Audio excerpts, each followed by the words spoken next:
Ta gloire était bien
Merci d'être présent aujourd'hui dans la maison du Seigneur pour partager cette parole.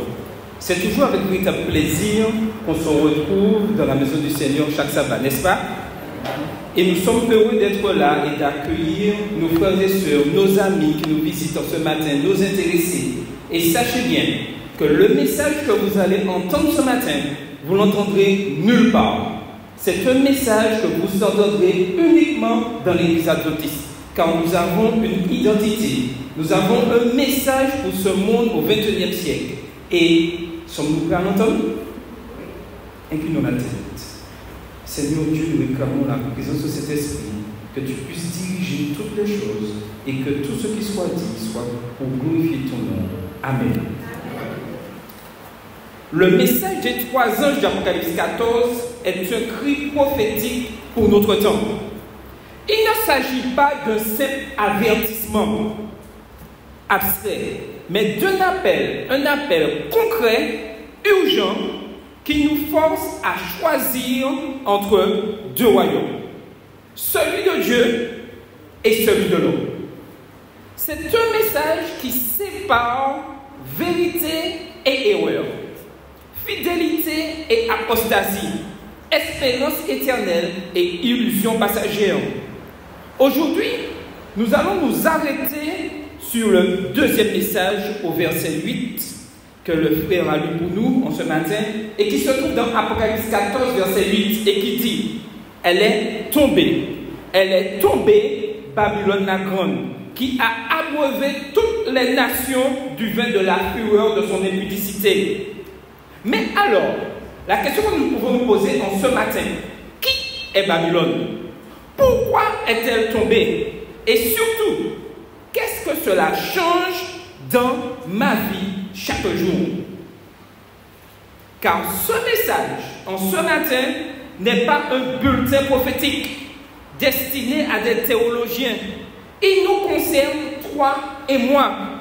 Ici, maintenant, en ce matin, il nous parle de choix, il nous parle de fidélité, il nous parle de vérité, et il nous parle aussi de séduction.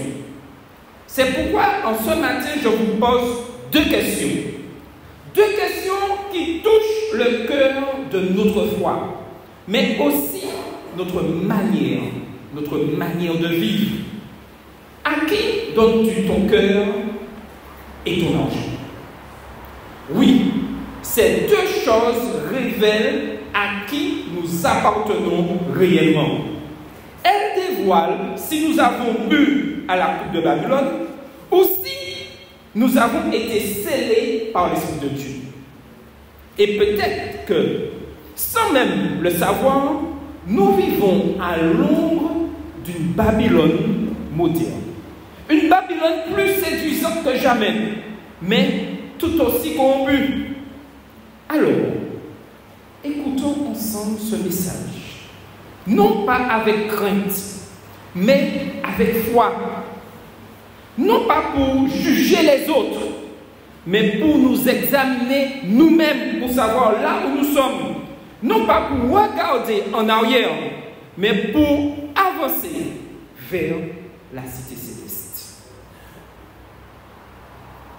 Pour comprendre ce que représente Babylone dans l'Apocalypse, il faut d'abord revenir aux origines de Babylone, aux origines bibliques de Babylone. Babylone, c'est d'abord une ville historique, mentionnée dès Genèse, le chapitre 11, avec la tour de Babel.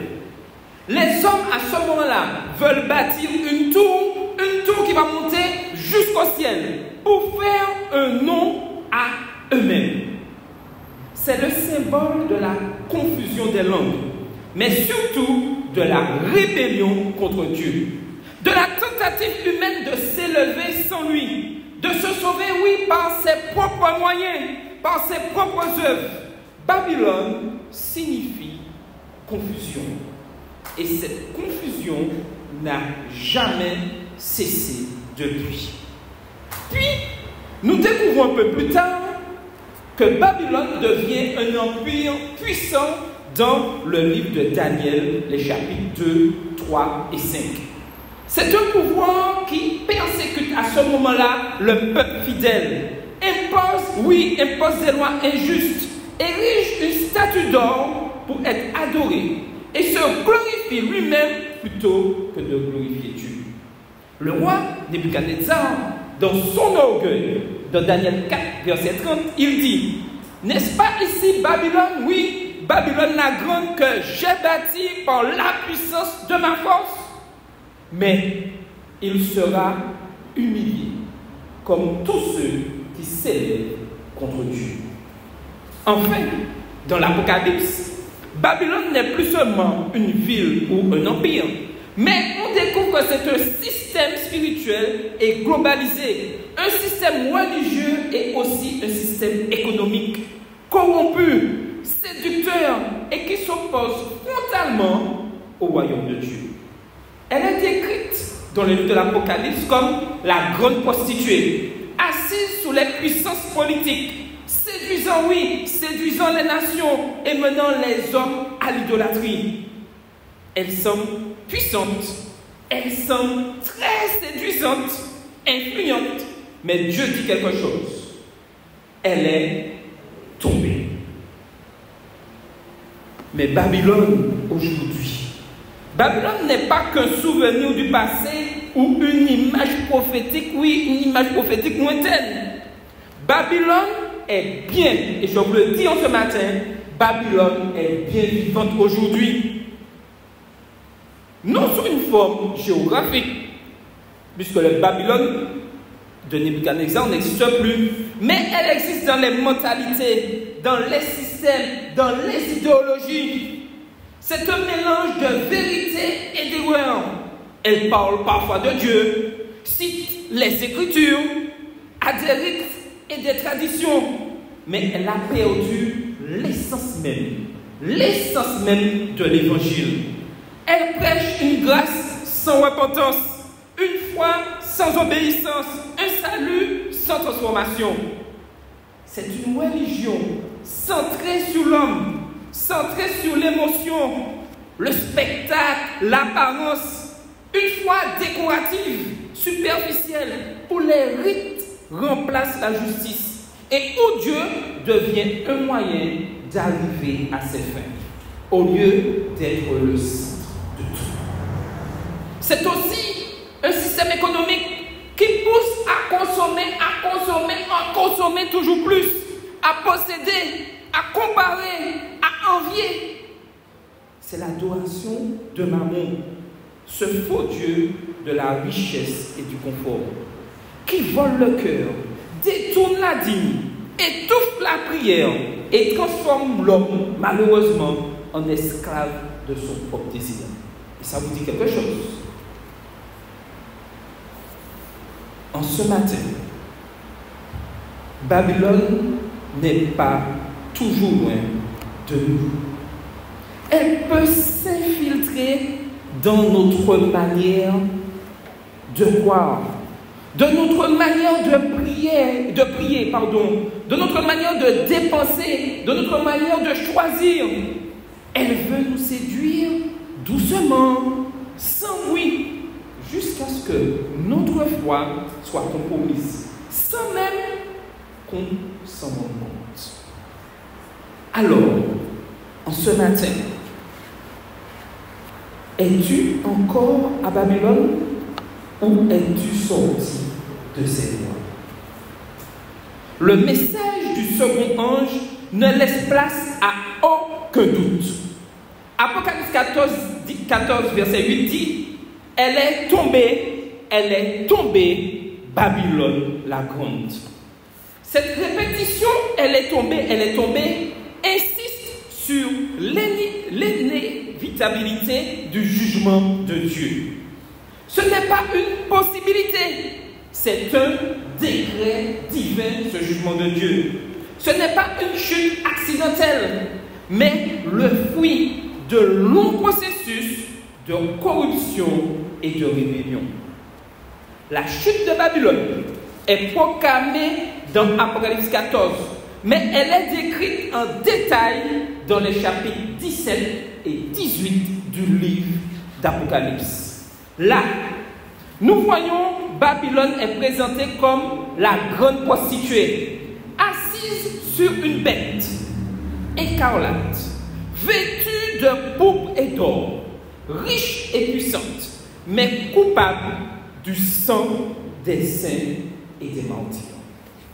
Car ses péchés, il nous est dit dans Apocalypse 18, verset 5, car ses péchés se sont accumulés jusqu'au ciel et Dieu s'est souvenu de ses iniquités. Dieu est patient, mais il ne ferme pas les yeux.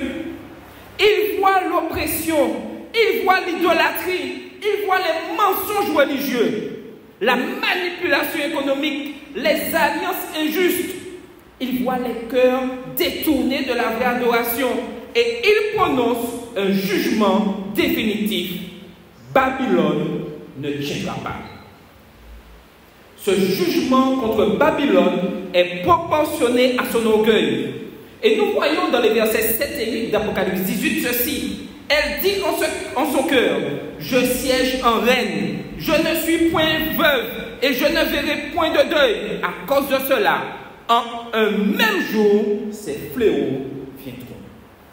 Elle pensait être invincible, mais elle tombera un jour parce que rien ne peut résister à la justice de Dieu. Quand Babylone tombe, le monde pleure. Les rois pleurent la perte de leur pouvoir religieux et politique. Les marchands pleurent la perte de leur commerce. Les navigateurs pleurent la chute du commerce maritime. Et au verset 19 d'Apocalypse 18, il nous est dit, malheur, malheur, la grande ville, elle est tombée en une heure. Pourquoi tant de lamentations? Parce que Babylone, oui, Babylone, c'était leur sécurité. Babylone, c'était leur richesse. Babylone, c'était leur rêve. Mais Dieu révèle qu'il ne s'agissait que de mirages, qu'il s'agissait d'une séduction mortelle.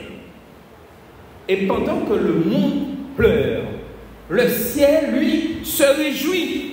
Car au verset 20 d'Apocalypse 18, il nous est dit, ciel, réjouis-toi sur elle, et vous, saints, apôtres et prophètes, car Dieu vous a fait justice en la jugeant. Oui, frères et sœurs, le jugement de Dieu est aussi une délivrance.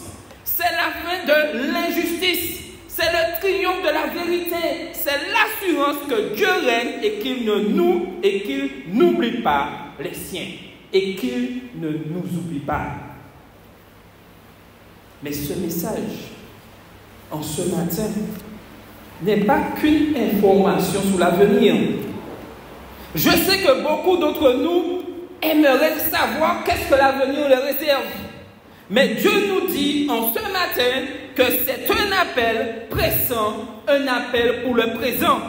Et au verset 4 du chapitre 18 du livre de l'Apocalypse, il nous est dit ceci, « Sortez du milieu d'elle, mon peuple, afin que vous ne participiez point à ses péchés et que vous n'ayez point part à ses fléaux. » Dieu a un peuple dans Babylone, encore aujourd'hui.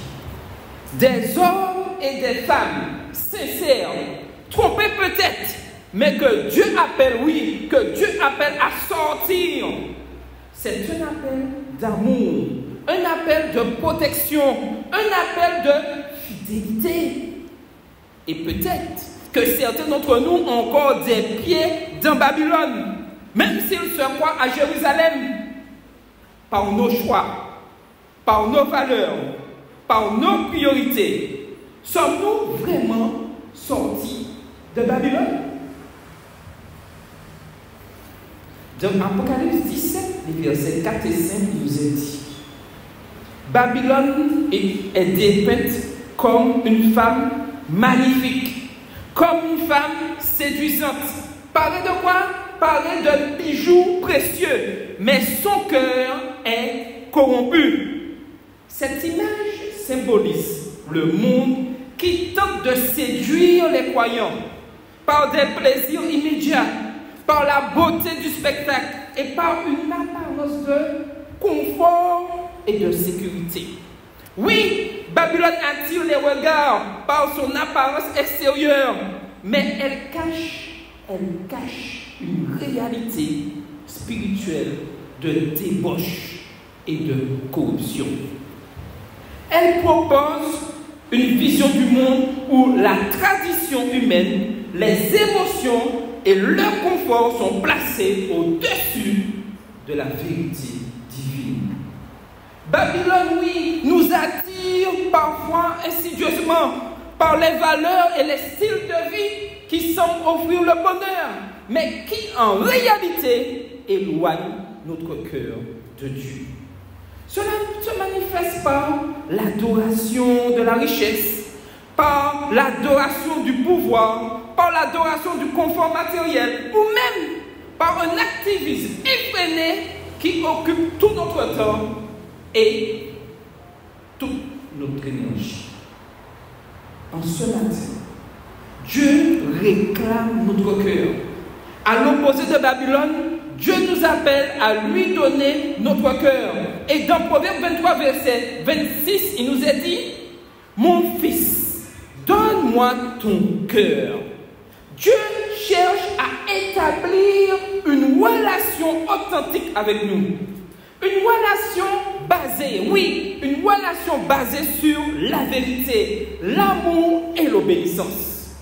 Dans Jean 4, les versets 23 et 24, il nous est dit que Jésus nous rappelle que l'adoration doit être en esprit, en vérité et en vérité. Dieu ne veut pas simplement des gestes extérieurs ou des pratiques religieuses superficielles dont nous sommes spécialistes.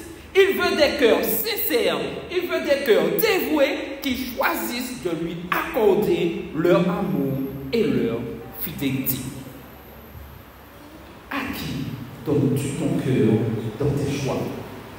À qui donnes-tu ton cœur dans le temps? À qui donnes-tu ton cœur dans l'adoration?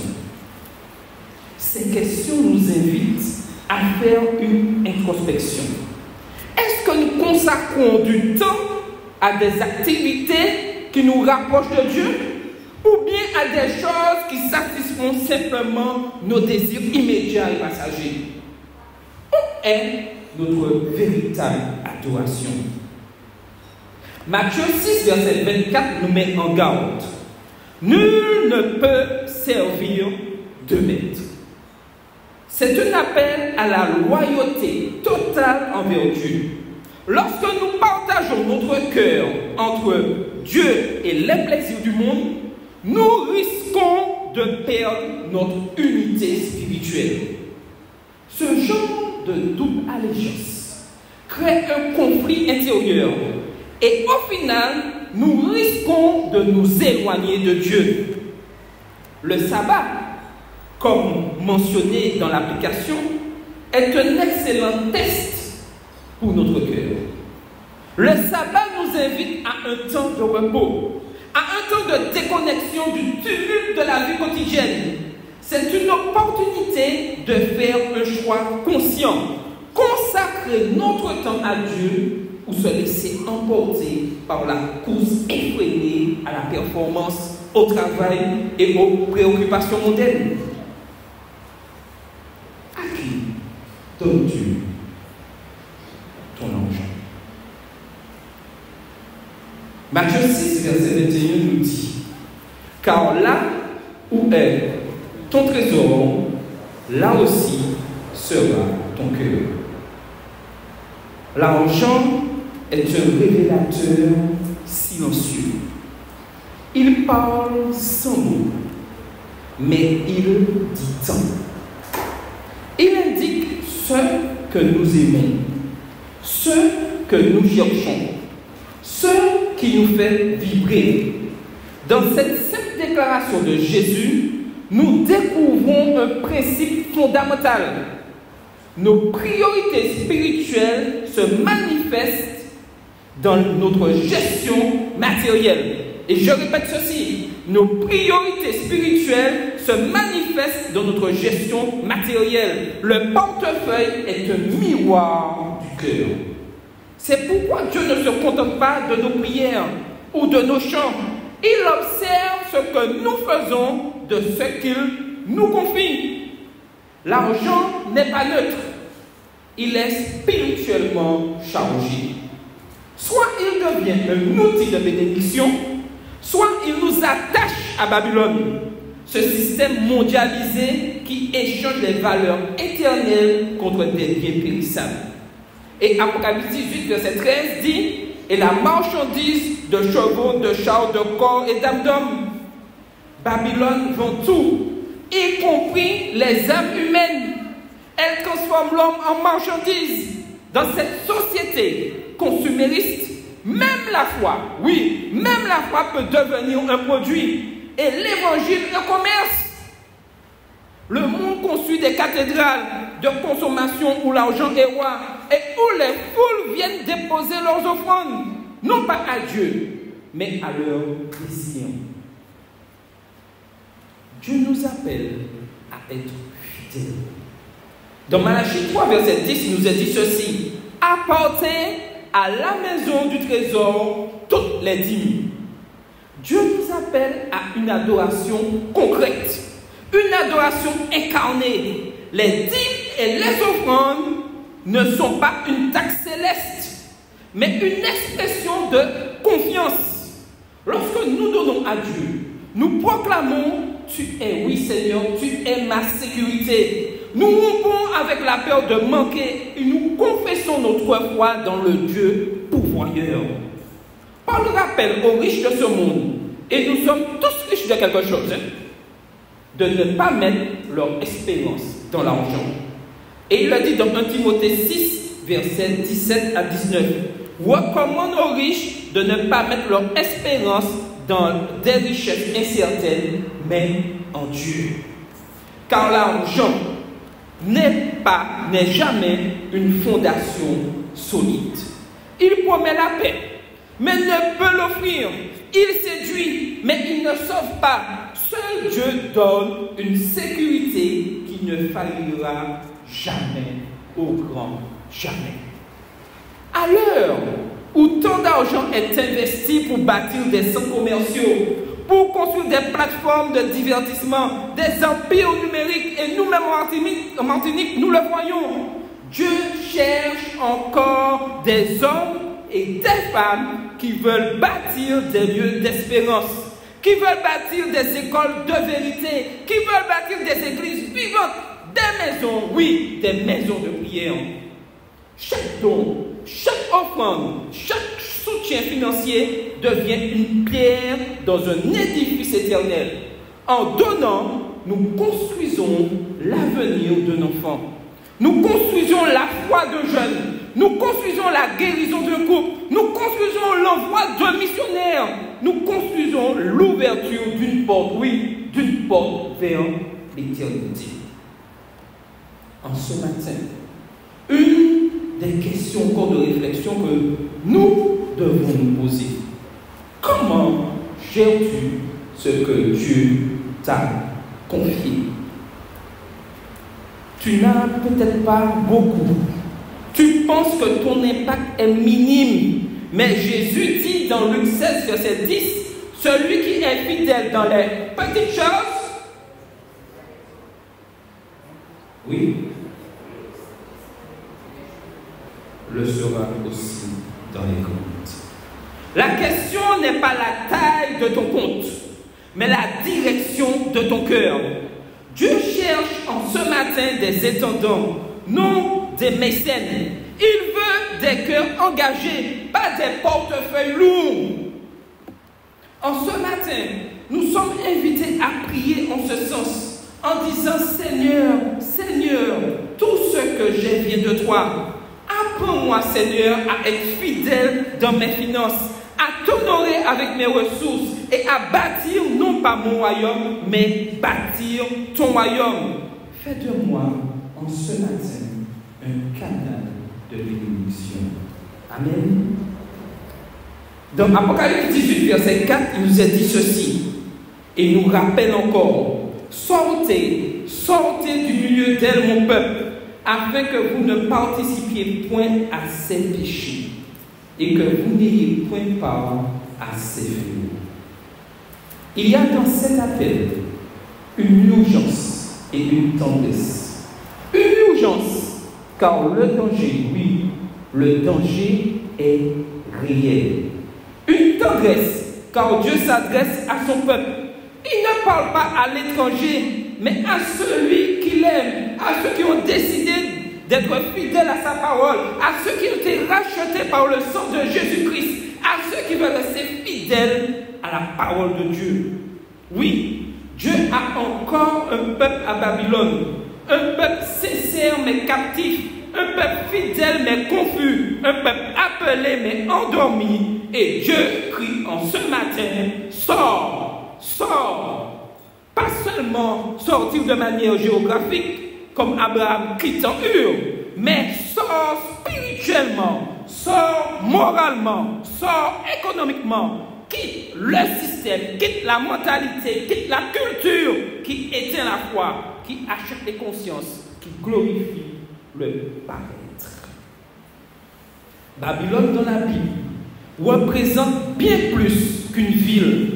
Elle est le symbole d'un système religieux faussé, d'un pouvoir politique corrompu et d'une économie mondialisée idolâtre. Elle promet la paix, mais engendre la confusion. Elle offre la richesse, mais vole l'âme. Et pourtant, elle séduit, elle attire, elle fascine. Mais l'appel de Dieu est clair. Sortez. Sortir, c'est quoi exactement? Sortir, c'est rompre. C'est refuser les compromis. C'est faire le choix du ciel plutôt que celui du confort. C'est renoncer à une illusion de sécurité pour une promesse éternelle. Au verset 17 du livre du chapitre 18 du livre de l'Apocalypse, il nous est dit, en une seule heure, elle a été unie. Et Hébreux 12, versets 27 à 28, et je résume ce qui est dit, ce qui peut être ébranlé sera ébranlé. Babylone aujourd'hui, pour beaucoup, semble invincible. Elle prospère, elle domine, elle impose son modèle. Mais en ce matin, je souffre pour vous. Sa fin est proche. La Bible ne dit pas si elle tombera, mais quand. Et ce sera soudain et ce sera total. Dieu ébranlera ce qui est construit sous le sable. Il purifiera ce monde par le feu. Les grandes tours tomberont, les systèmes financiers s'effondreront et les puissances religieuses corrompues seront exposées. Celui qui reste attaché à Babylone périra avec elle.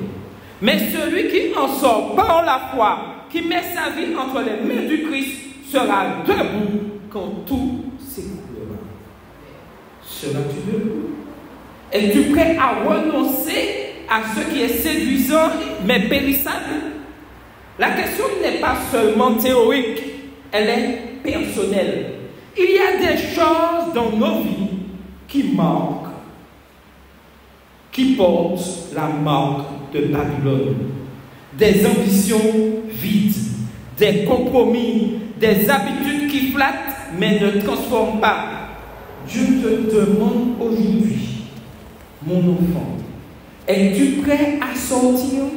Sortir, c'est une démarche de foi.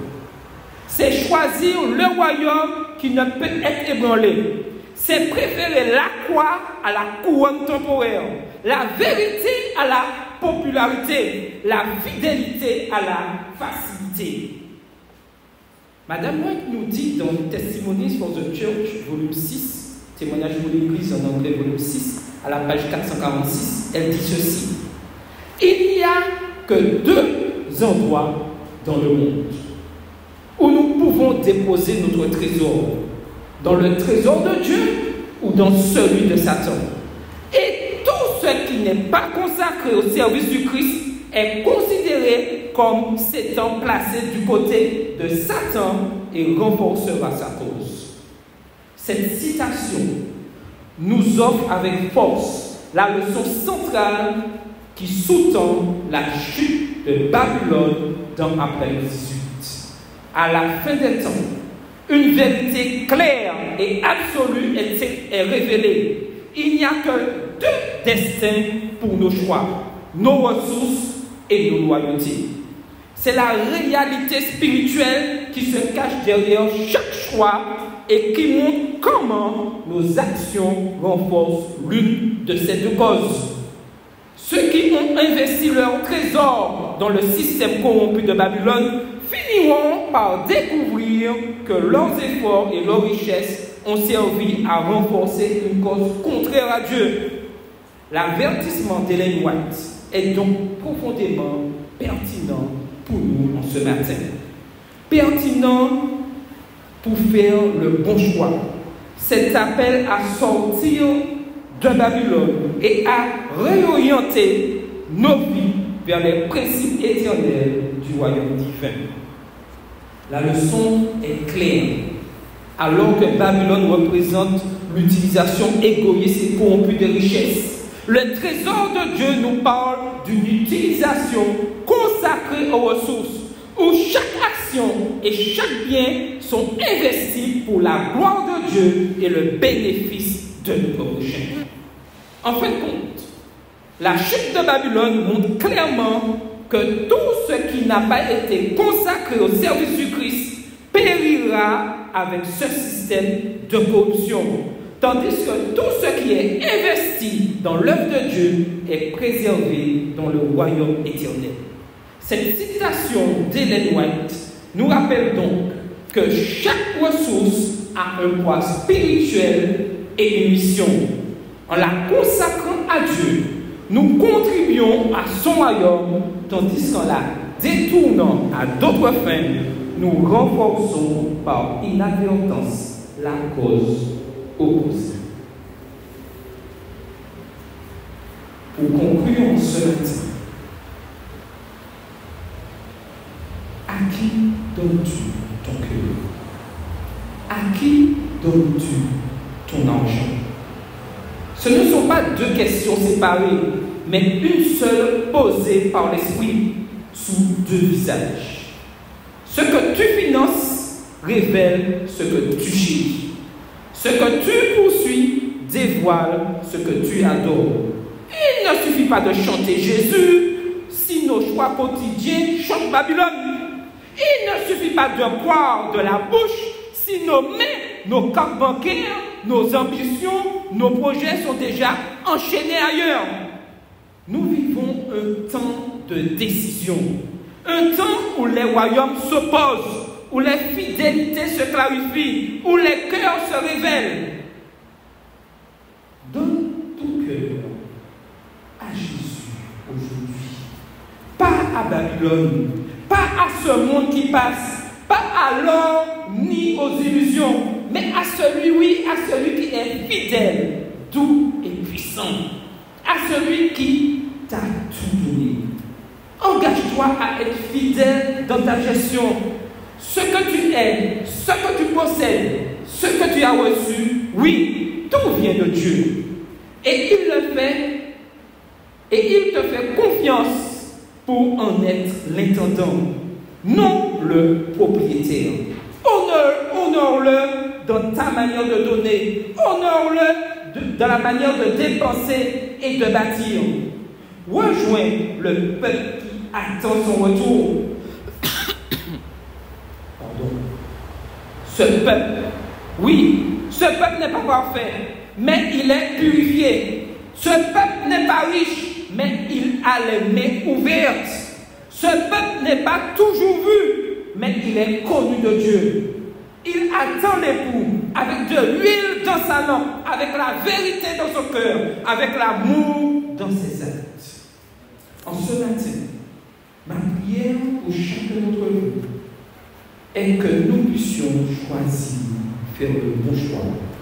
Et en ce matin, je choisis aujourd'hui le royaume de Dieu.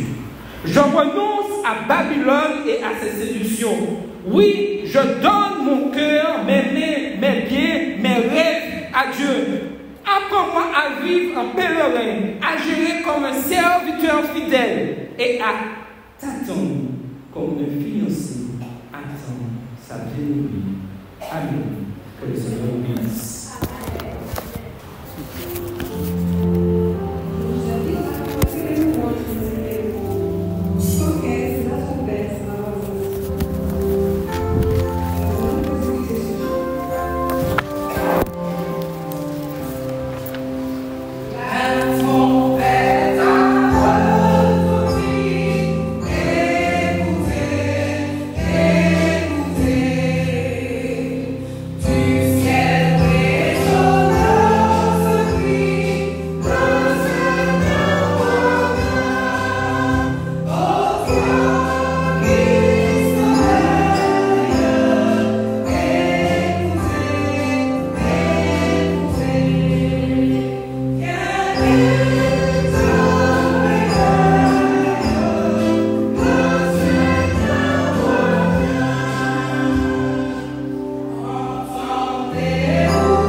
À sortir de ces pièges et à donner tout notre cœur, notre confiance et nos ressources à toi seul. Nous voulons t'adorer en esprit et en vérité. Aide-nous à être fidèles jusqu'à la fin. Au nom de Jésus. Amen.